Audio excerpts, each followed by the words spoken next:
Chittagong medical college প্রায় ১,২৯,০০,০০০ টাকা বিল বকেয়া থাকায় গত ২৪ জুন বিচ্ছিন্ন করে দেয়া হয় বিদ্যুৎ লাইন। একই দিনে ১.৫ কোটি টাকা বিল খেলাপি হওয়ায় কাটা পড়ে রেলওয়ে পূর্বাঞ্চল সদর দপ্তরের বিদ্যুৎ লাইনও। বিদ্যুৎ বিভাগ বলছে, চট্টগ্রামের ২৭টি সরকারি দপ্তরের কাছে বিল বাবদ পাওনা দাঁড়িয়েছে প্রায় ১৫০ কোটি টাকা। বারবার তাগাদা দিয়েও দীর্ঘদিন বিল পরিশোধ না করায় কঠোর পদক্ষেপ নিচ্ছেন তারা। যেসব দপ্তরে বিদ্যুৎ বিল বকেয়া রয়েছে সেগুলোর মধ্যে এলজিইডির কাছে ৭১,৯,৩৫,০০০ টাকা সর্বোচ্চ। এছাড়া আবাসন পরিদপ্তর, প্রতিরক্ষা বিভাগ, গণপূর্ত, শিক্ষা, স্বাস্থ্য, সমাজসেবা, রেলওয়ে, বন বিভাগ অন্যতম।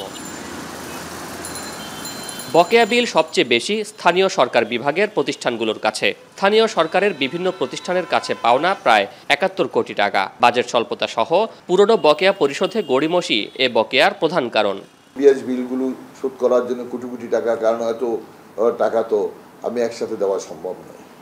তা আমি ওনাদেরকে বলেছি আমি কিস্ত অল্প অল্প, আমার তো বর্তমানের বিল তো আমি শোধ করেই দিচ্ছি, প্রিভিয়াস বিলগুলো আমি কিস্ত শোধ করছি।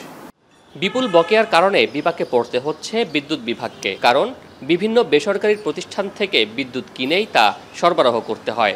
টোটাল প্রতি মাসে ২১,৪৫,০০,০০০ টাকা সরকারি বিল হয়, সেই হিসেবে ১২৪ কোটি টাকা, মানে ৫০০ মাসের বিল বকেয়া আছে।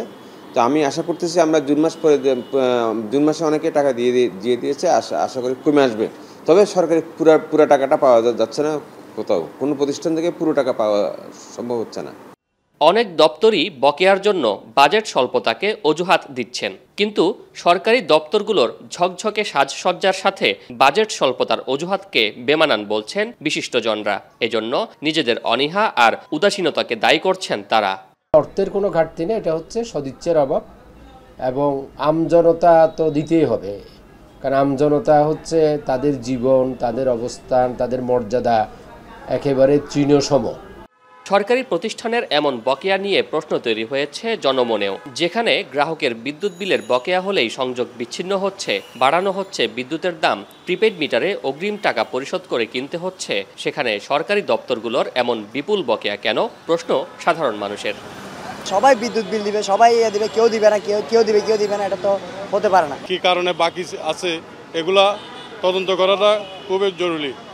তদন্ত করে এগুলা সরকার আইনে পদক্ষেপ নেওয়া দরকার। সরকারি বড় কর্মকর্তারা আছে, ওদের গাফিলতির কারণে আজকে এই দুর্নীতিটা হচ্ছে। সরকার সচেতন থাকলে এবং ওদের কর্মচারী সচেতন থাকলে দুর্নীতি কখনো হতো না। চট্টগ্রামে বর্তমানে দৈনিক বিদ্যুতের চাহিদা ১২০০ মেগাওয়াট, আর চট্টগ্রামের ২৪টি বিদ্যুৎ কেন্দ্রের মধ্যে বর্তমানে উৎপাদনে আছে ১২টি। শোয়েব রহমান, এখন, চট্টগ্রাম।